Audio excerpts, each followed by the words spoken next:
Good morning, Osaka. Day 2. Alas 8 ng umaga. Kape. Sa harap ko may kapihan, no? Ibang klase yung kapihan dito. Kagabi hindi ko na namalayan. Etong street na to kasi isa sa busy street. Dahil diyan may mga tindahan diyan. Tapos parang yung likod din nito kalsada na eh. Pero wala akong pakialam, no? Tulog lang ako eh. Ang plano ko, one night lang ako dito. Kasi nga hindi maganda yung reviews sa sa capsule hotel na to. At totoo naman na talagang luma na siya, beat up na ba. Yung ibang lababo hindi gumagana, yung ganon. Ang sa akin naman, hindi naman ako kasilanan eh. Basta makatulog ako, kahit may ingay, okay lang din sa akin eh. So, ang ginawa ko, nag-extend ako for another 2 nights. Ang sistema is nung unang booking ko diyan, 800 something lang eh. Tapos nag-extend ako, medyo tumaas na yung presyo. Naging parang naging 1.4 na. Isang gabi. Ang laki ng tinaas, no? Halos nagdoble. Pero kung right away 3 nights yung binook ko dyan, I think nasa 3,000 lang eh. Breakfast, kape, sandwich, mochi. Sarap yung sandwich nila. Masarap yung sandwich nila, kaya lang pag nag-breakfast ka, dito ka sa labas ng convenience store eh.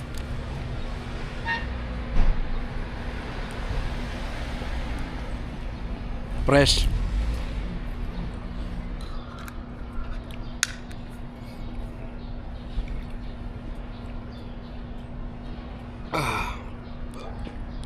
Mochi na may boba.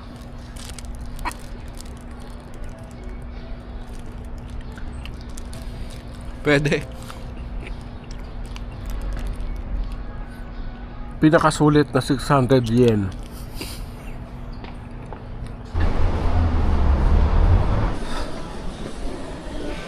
Mido Soji line.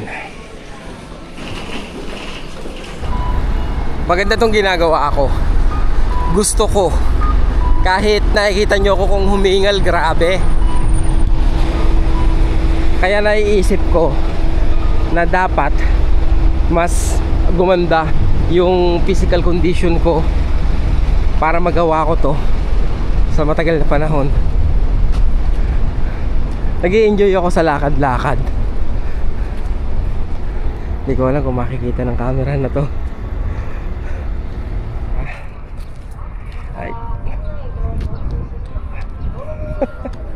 I like the energy. I like the energy. Ito siguro yung pinakamagandang panahon na bisitahin ang Japan. Kasi maganda yung weather eh. Ma-appreciate nyo yung nila, yung kapaligiran nila oh. Ito ba yung puno ng cherry blossom? Kasi tingnan nyo paligid na ito is ganyan yung mga puno. So kung cherry blossom siya at mag-bloom siya lahat, napakaganda niya.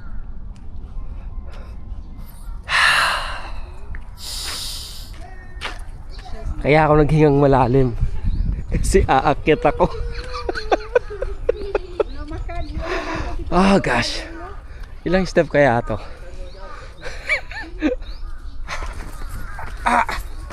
Kaya ko to. Panis to. Aray ko. Aray ko. Parang pupulikatin. Out of shape. Out of shape na ako.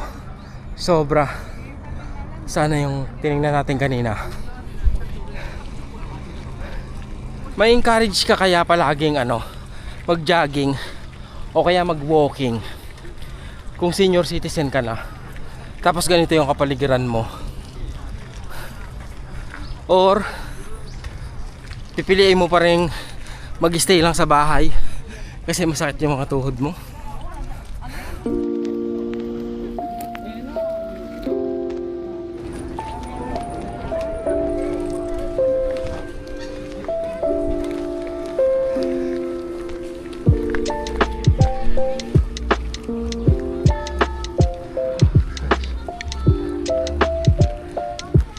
kinikilabutan ako. Meswang kaya dyan? Kinikilabutan ako eh.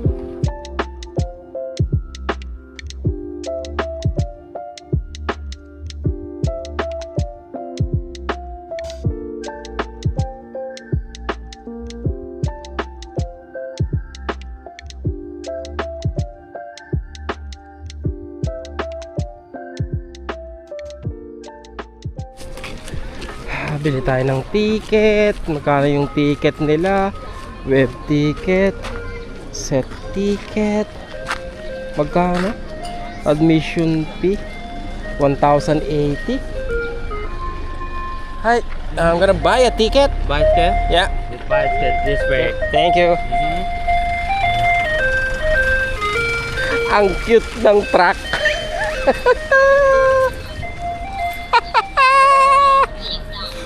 Bili ako ng ticket. Explore natin yung loob. Abonohan ko na. Don't worry.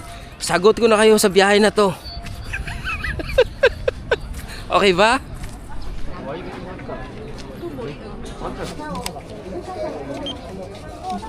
Thank you. To refrain from actions that might disturb.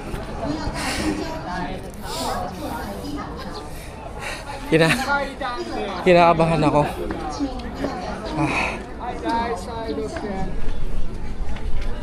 Oh gosh.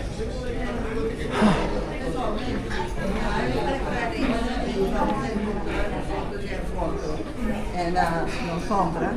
And na sombra, Ina-expect ko tong floor. Medyo ano pa. Luma. Bago na tong ano, first floor. Bago ba to?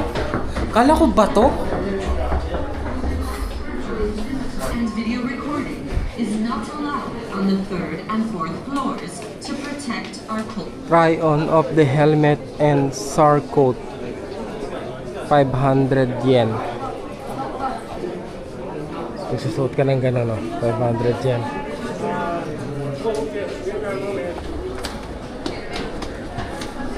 Ito din ba talaga? Nung sinaunang panahon? Railings. I think bago na to eh, no? For the sake of the visitors.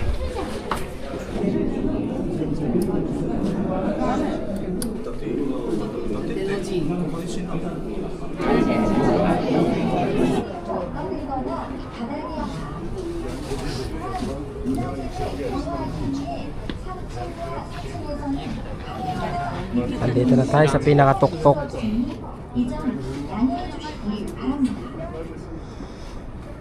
Napapalibutan talaga siya ng tubig.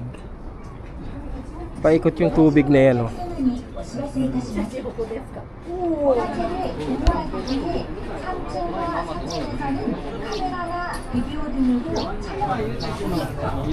Masyadong close up, ah.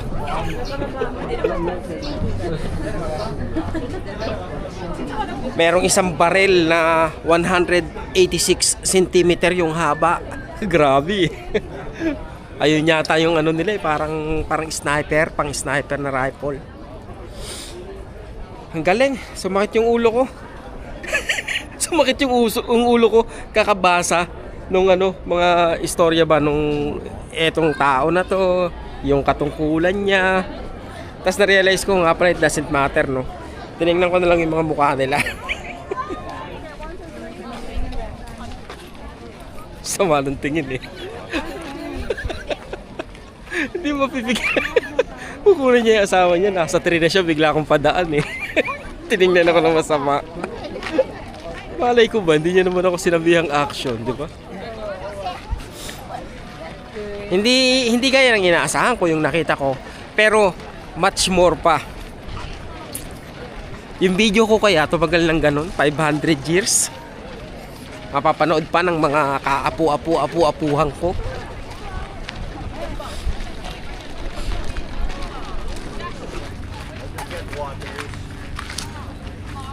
That's like, you have to pay extra for that, right? This is just a heavy piece of luggage. You have to be able to, well, in Mexico, for sure, he needs to be in your lab. There's no rules there. Are you joking me? Ba't Have you ganun? not seen people that riding for Ngayon lang ako nakaano ng ganitong noodles. Parang bouncy siya. Remember Mel? Ganito pala yung yakisoba, no? Manamis-tamis. Yeah, and some of these people got crazy. Well, we're not standby. Merch is on scene. Sabi ko, Uishi! Sabi niya, Uishi! One more! No, no, no, no. Bye, castle. Dapat nyo bang pasukin yung castle na yan? Worth it ba yung 1,200 ay babayad nyo? Depende kung ano yung expectation nyo. Ako, yung expectation ko sa castle na yan, naisip ko na pag pumasok ako dyan, ang makikita ko is kung ano yung ayos ng bahay nila nung sinaunang panahon. Nung panahon na kung saan ginagamit pa yung castle na yan. So, yun. Pagdating ko sa loob, hindi pala ganun. Basically, museum siya na kung saan nakasabit sa paikot na dingding ng castle yung mga sulat kamay ng mga tao na nabuhay nung panahon ng 1500s hanggang 1700s.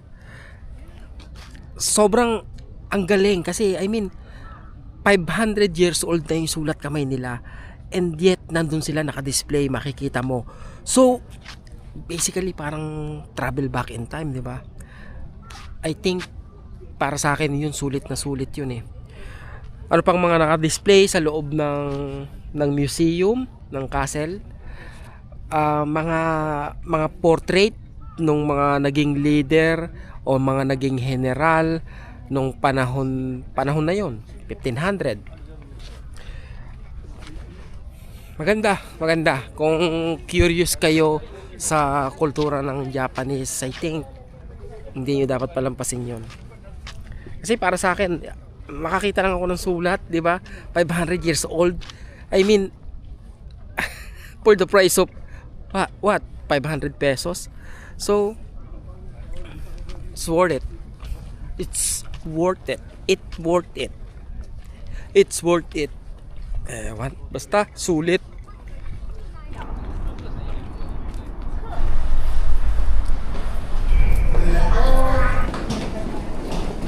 Pabalik tayo. Baba tayo sa 17. Hindi ko yung sinasabi sa inyo, pinapaalala ko sa sarili ko. Kasi last time, lumampas ako ng isang istasyon. Yung istasyong nilampasan ko, ayun yung pinakamahabang istasyon. Siguro, mga 10 minutes, dire-diretso yung metro. Yung train pala. Pagbaba ko, nagkandaligaw-ligaw ako. Kaya ngayon dapat paalala ko sa sarili ko. The train on platform 3.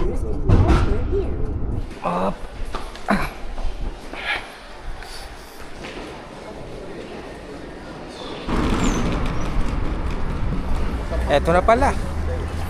This is it. Anong tawag dito?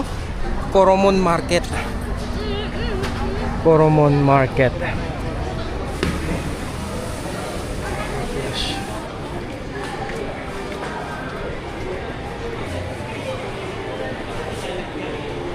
Scallops.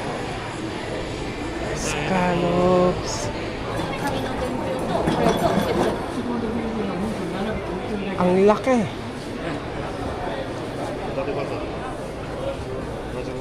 King crab, 6,000. 6,000 to. Osaka's Kitchen. Wow. Ay, inang ko po. Parang ang sarap na. Abalone, oh. Ano, turo-turo ka na lang, rice? Wala ka ng pambili? Wala ka ng pangkain? Ha? Ano? At least nakapag-Japan. At least nakapag-Japan kahit hindi makabili. Joke lang yan, joke. Baka may mais na naman sabihin, nagyayabang tayo. Sadya na tayong mayabang, hindi na kailangang magyabang. Okay. King crab, oh. Ano ba? Nakakainis naman tong mga to. Hokkaido scallop. Yan pala Hokkaido scallop. O, yan. Lalaki, di ba? Mura naman ang ano dito. Tax included na yan.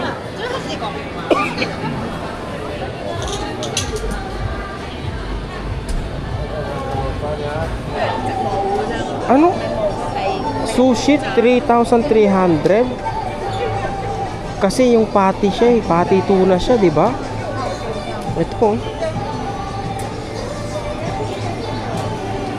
Naglalaway ako. Parang gusto ko mag-sushi ah.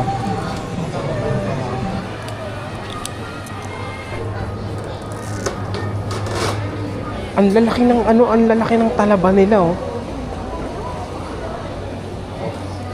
Tingi-tinging mochi. Yan oh. Koromon Market. Huwag niyong palampasin to. Nako po, hindi kompleto yung trip nyo sa Osaka. Kahit dumaan lang kayo, kahit di na kayo bumili, kagaya ko, pwede na rin. At least na-experience nyo yung vibe. Sasarap, ayan oh. Mabubusog ka kahit sa tingin lang eh. Busog na ako, kaya hindi na ako kakain eh. Oh, tingnan may sushi nila, di ba? Okay na, hindi na ako kakain na ito. The whole set, 68. Uy, gusto ko palang makatikim ng ano. Anong tawag dyan? Yung nakalimutan ko, shrimp. 800 sa peraso. 800. Mamaya ako natikman na, 800 eh. Kung may matira pang pera. Pipiliin ko muna yung pinaka gusto kong pagkain. Japanese hot sake. Nakashot na ako niya isa eh, di ba? Sushi nila oh. Sashimi pala, sashimi no.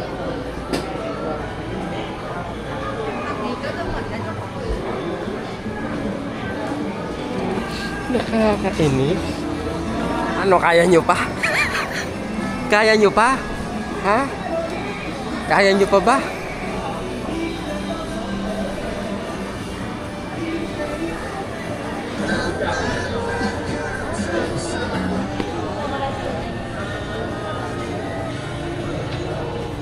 Para may idea kayo kung gaano siya kalaki. Ito yung palad ko.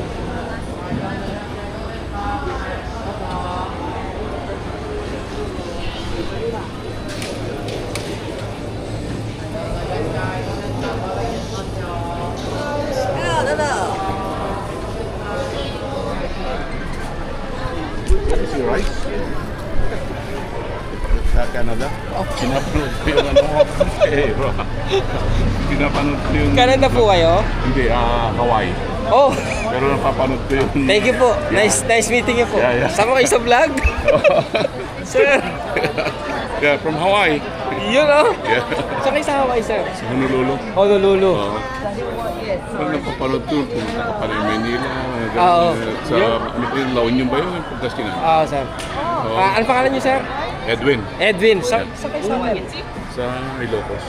Oh, kababayan mo si Madam. Oo. Oh. Sino kasama niyo, sir? Wala. Family. Family, pero darating pa lang sila ngayon. Galing ng Pinas. Ano na kayo? Oo. Okay. Nag-meet kami dito. Nice meeting you, sir. Oh yeah, ito. Maganda yung mga ano mo. Thank you. Yeah. Thank you, sir. Enjoy. Okay. Yun. Na ano ko na si sensory overload. Tuna yan. Tuna ba yan? Oo. Patty sushi. 1,350. 2 piraso.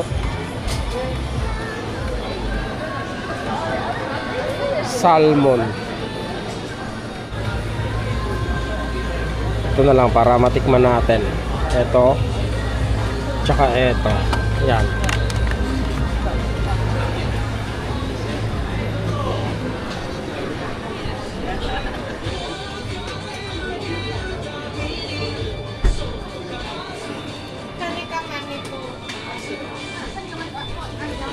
Itadakimasu.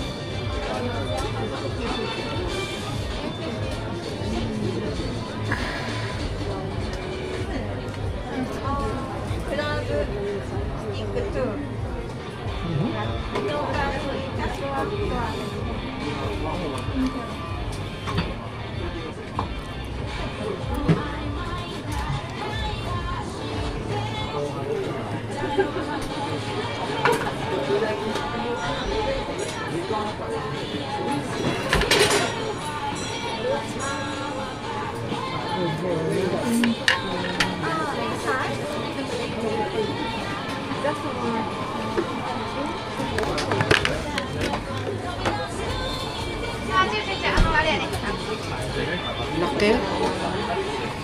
Ito ang laki.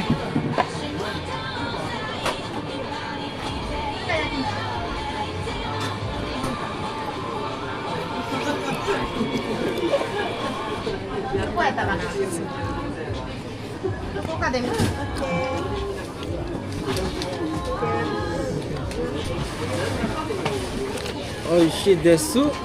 Oishi desu.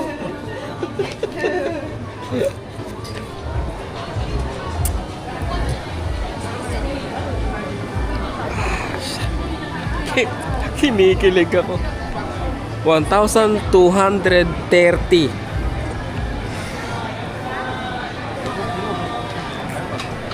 Ang sarap.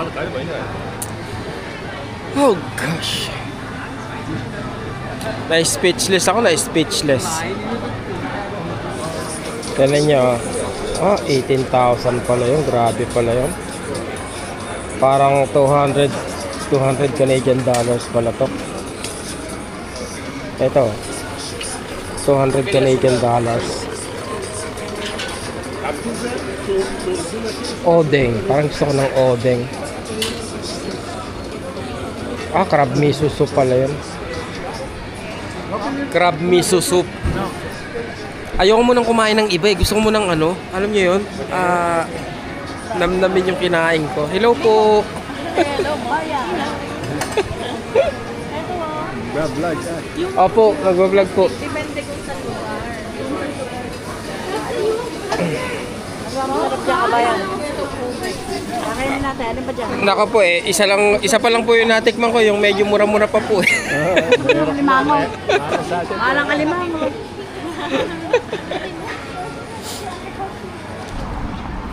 Wala akong masabi. Kung hindi, mamaya na ako kakain.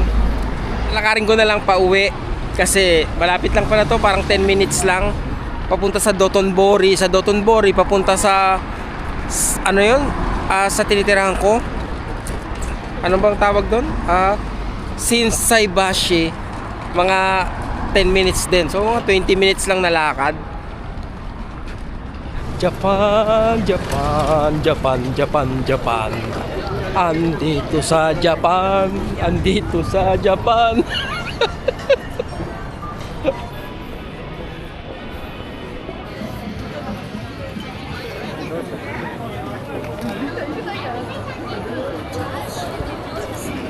Ichiran yun yata yun. Sa kanto ba yan?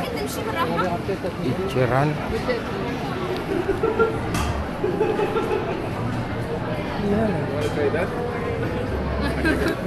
Ito pala, itong pila na to.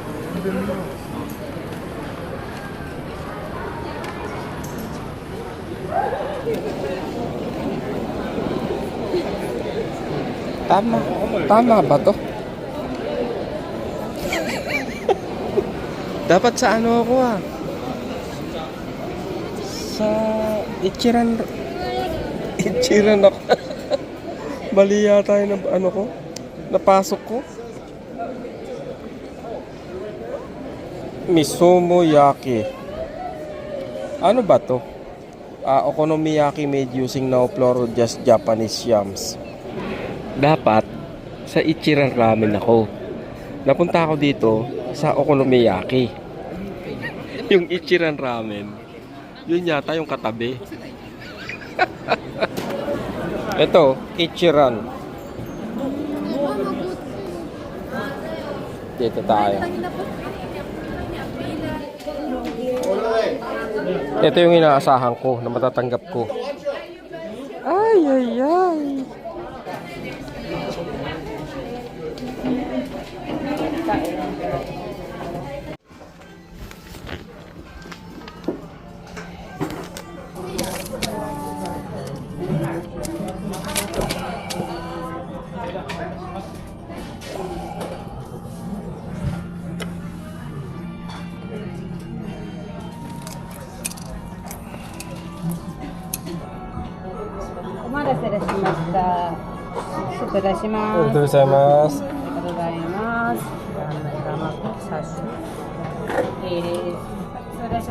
Arigatou.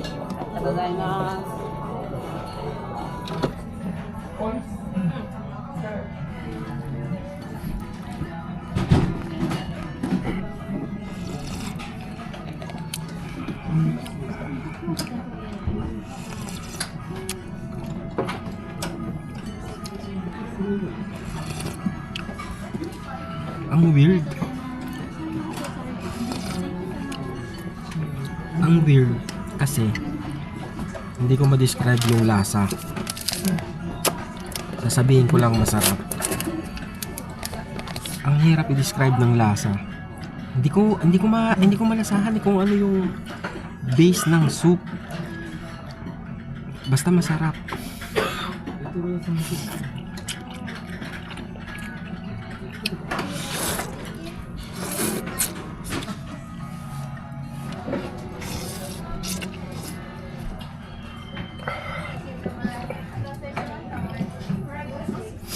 Baka magulat ka, alam mo matamis to. Hindi.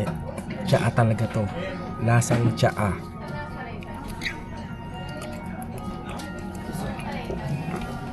Tsaa na walang asukal. Nilagay sa rep. That's it. Yun lang yun. Okay. Anong masasabi ko? Anong masasabi ko sa nakain ko? Babalik ba ako para kumain ng ramen nila? Siguro hindi na. Masarap siya, oo.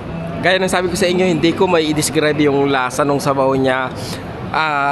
Parang everything is naka mild level. Masarap siya kung sa masarap. Kaya lang mas may natikman ako na mas na-appreciate ko yung lasa niya.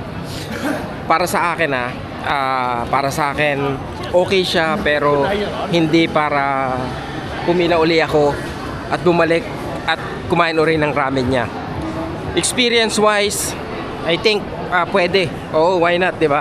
Try nyo nang sa ganun ma-experience nyo kung ano ba yung lasa niya, 'di ba? Bakit yung parang sikat na sikat siya. Ayun. Mahilig ba kayo sa kutsilyo? Kutsilyong nagkakahalaga ng 12,000 pesos. Kutsilyong nagkakahalaga ng 16,000 pesos. Bitin talaga ako sa lasa nung nakain ko.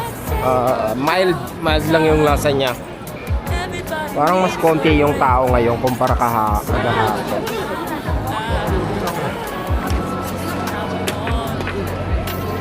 What's the rush?